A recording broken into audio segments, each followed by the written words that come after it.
Man, what's up, everybody? Welcome back to another episode of EOS. It's 1090 Jake, man. I'm rocking with y'all, and y'all rocking with me. And for this video, we're gonna be speaking on YNW Melly cooperating in a new interrogation video.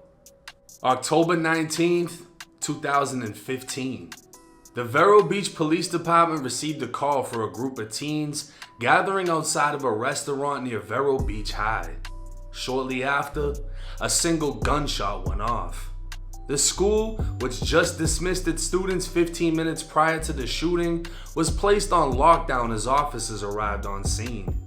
3 witnesses would identify a then 16-year-old Jamel Demons, who is more commonly known as YNW Melly. They'd say Melly fired the gun at them, but none of them were hit. Still missing, Melly would post to his own Facebook a news report that shots fired placed his high school on lockdown, writing, "Oh." It was roughly 2 hours later when police would announce they had Melly in custody after finding him in a nearby apartment building under a bed. Fast forward to June of 2023, Melly is beginning his second week at trial for the murder of his 2 friends, and an 8-year-old interrogation video of Melly just dropped. The interrogation itself is from the day of the shooting, and Melly can be seen being questioned by 2 detectives about what took place, as he hilariously tells detectives to tell him what they know first. To talk to a lawyer and have him present with you while you're being questioned, you understand that? Yes. Okay, if you cannot afford to hire a lawyer, one will be appointed to represent you before any questioning if you wish one, you understand that? Yes. Okay. Now that you know that, you want to talk to me about what happened today?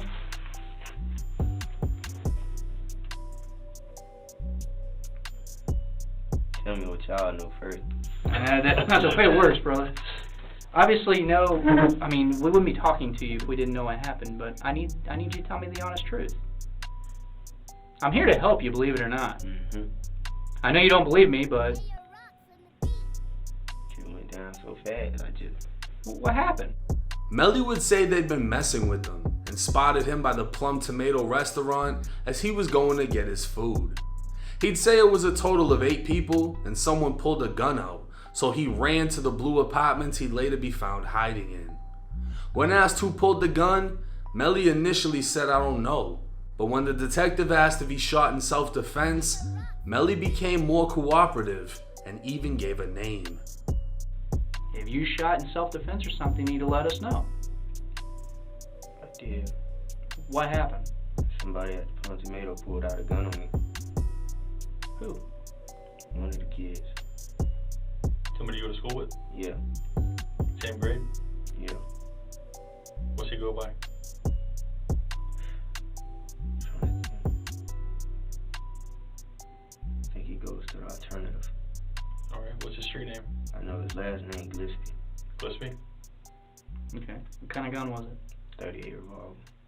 How you know it's a 38? I seen him How close? this close.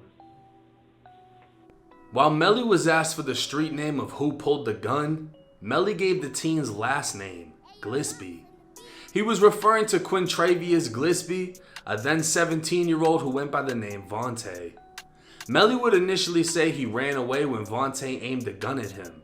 Repeatedly being questioned about where the gun is, the detective would ask if Melly's worried about getting someone else in trouble, alluding that someone may have hidden the gun for Melly. You worried about getting somebody else in trouble? I ain't that type of person. What? I ain't that type of person. What's that?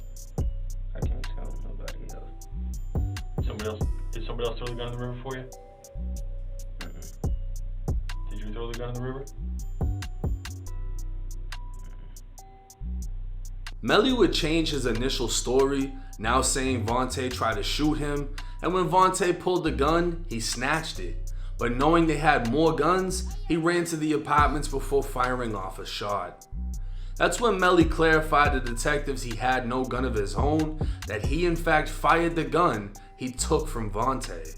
Detectives would then ask after he fired, what did he do with the gun? And Melly would say he threw the gun back over to the area the group was, when one of them picked it back up, later naming Vontae as the one who grabbed it.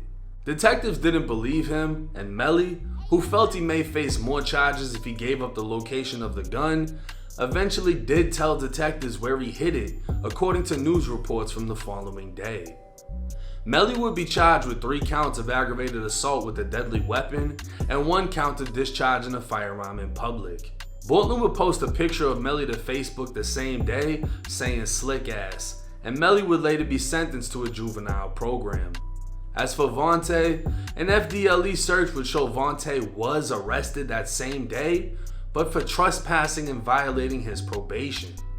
It's unclear if Melly's statement played a role in his arrest, as Melly placed him at the scene, but then again, it's alleged that Vontae was one of the 3 witnesses who told police Melly fired a gun at them. While definitely cooperating, it's in the air as to if Melly actually snitched, as many have their own opinion on what snitching actually is. Melly's former associate Jay Green gave a full interview with the police in a separate incident where he identified a man who fired a shot in the air after someone threw a bottle at his car. That man would later be sentenced to prison for firing the gun, but Jay Green claims he didn't snitch. Boston Richie would give homicide investigators a football team of names in one case and get 2 people arrested in another case, but he claims he didn't snitch. And the only argument Melly could make is self-defense. And in a self-defense case, you have to admit what happened. Unfortunately, if the other person isn't dead, you have to tell police what they did to make you fear for your life, which could result in them being charged with the crime. In Melly's case, it's unclear if detectives even believed his self-defense story, and Vontae was never charged with anything Melly actually said, but at the same time, Melly could have told that same story without actually giving up any names.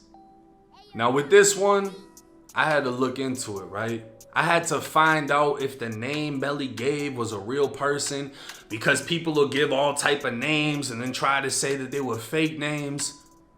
The name he gave was real. The police asked him, who pulled the gun? What's his name? What's his street name?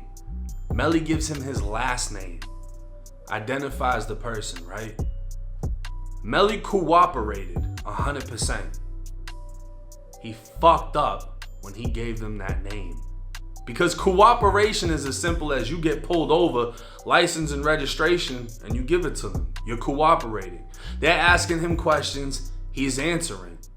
But when he said that name, when he said, this is the person who pulled the gun out on me, this is the person who went and picked the gun up after, even if the shit didn't happen, if he had got charges put on him, you did that. But he didn't get charges put on him. You still could have told the story without giving his name. And the fact that he gave that name isn't gonna change shit. Isn't gonna change nothing, because I be exposing motherfuckers left and right. Paperwork, interrogation videos, and nobody gives a fuck. You know what I'm saying? QCP, he was just hanging out with Gucci at Rick Ross's shit or whatever car show they were just at. You know what I'm saying? Boston Richie, fucking Jay Green, fucking, I can show y'all everything and people are still like, nah, I don't think he snitched. He didn't snitch on me. So what do I think about this Melly shit? He shouldn't have gave that fucking name. He fucked up. Is it gonna affect him in any way, shape, or form? No, because people are gonna say he was 16 years old, he wasn't affiliated with nobody, this, that, and the third, he took the charge, he did all the time, the other kid didn't get arrested for it, whatever. That kid got booked for trespassing. Apparently he didn't even go to that school, but he showed up to start some shit while he was on probation. And then allegedly tells the police, hey, Melly just shot at me. Yeah, well, why'd he shoot at you? Well, we were over here trying to beat his ass and he shot at me. All right, well, now you're under arrest. You know what I'm saying? That's more or less how they're trying to spin the story, that this kid got himself booked and it wasn't nothing that Melly actually said. But it doesn't fucking matter. Melly shouldn't have gave that name. Now, only very few people are going to hold this against him. One of them may be Boosie, who actually helped put Melly's defense team together and showed up to one of Melly's trial dates. Now Boosie is in federal custody, so he most likely isn't gonna say anything about the situation. And it's unfortunate that Melly doesn't even have any privileges inside of jail to where he can make a phone call and speak out on the situation himself. Because 9 times out of 9, if he's able to say something and motherfuckers is like, oh yeah, that makes sense, I would have did that too, nobody's gonna care. That happens with damn near everybody that either paperwork or an interrogation video drops on. Does what he did violate code? You're not supposed to give a name, bro, at the end of the day. And you can't show no favoritism. But let me know y'all thoughts and comments in the comment section. It's 1090 Jake. I'm rocking with y'all and y'all rocking with me. Till next time.